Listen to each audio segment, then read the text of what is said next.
If you see a traffic problem, let us know on the traffic tip line. It's from Royer Family Beltone Hearing Aids. The Follies is an unforgettable experience, starring our own homegrown Iowa talent of all ages.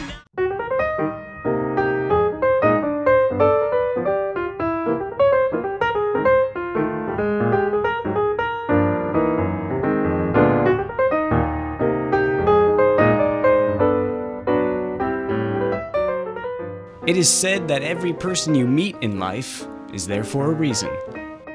This is the story of how two radio personalities went from friends to family.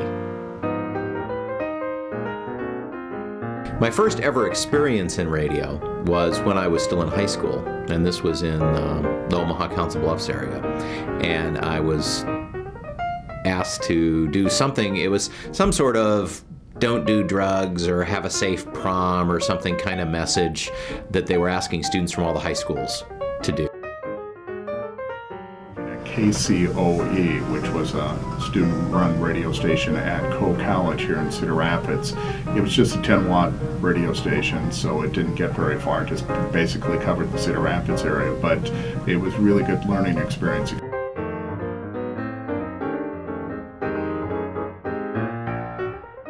In my junior year of college, junior maybe even creeping up on my senior year of college, I managed to get an interview at KXIC AM. 1980, when we worked together at KXIC, that's where we first met each other, and that's where we worked together for the first time, developed a friendship as well as a working relationship.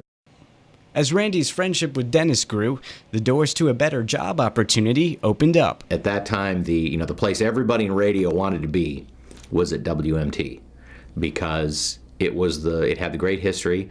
Honestly, the DJs there got paid a little bit better than the other markets, and the management was a little more enlightened.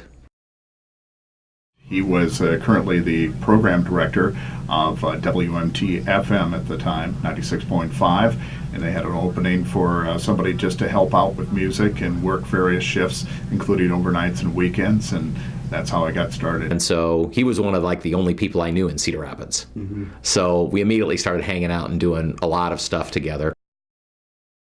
Dennis and Randy had now created a strong bond outside of work, and the closer these two got, the more the pieces started to fit together. I remember vividly when Debbie, my wife, and I got married, that both Randy and Debbie's sister, Lisa, were in the wedding. In fact, they were the best man and the maid of honor. They each had different dates to go to the wedding. So they said they weren't together then, although they knew each other a little bit.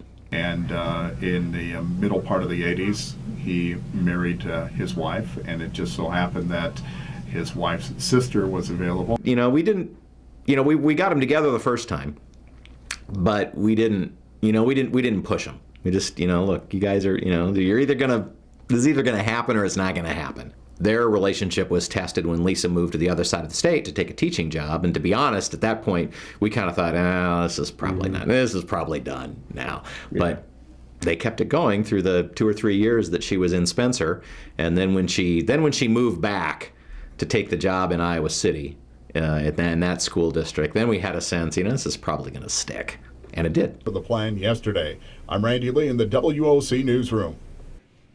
Dennis moved on from WMT to become the general manager of Iowa's jazz station KCCK, and Randy Lee moved up to becoming the program director for WMT.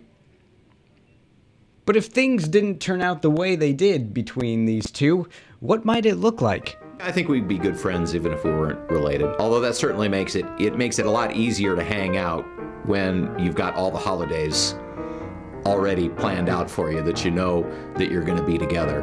And so we're not in a position like a lot of married guys of middle age are, where we'd have to carve out time from our wives and our families to be together. A lot of people that work at radio stations, different radio stations, are considered competitors. I think we still know each other. We're aware of what others are doing. We get together and talk about the industry in general too. We'll see each other covering news stories or just concert events or community events or that type of thing. So I think we definitely would be in contact with each other, especially when you've had a connection at a previous radio station. You kind of follow each other and still stay in touch. From the studio to friends to family, it's a story that took these two on a journey they never saw coming.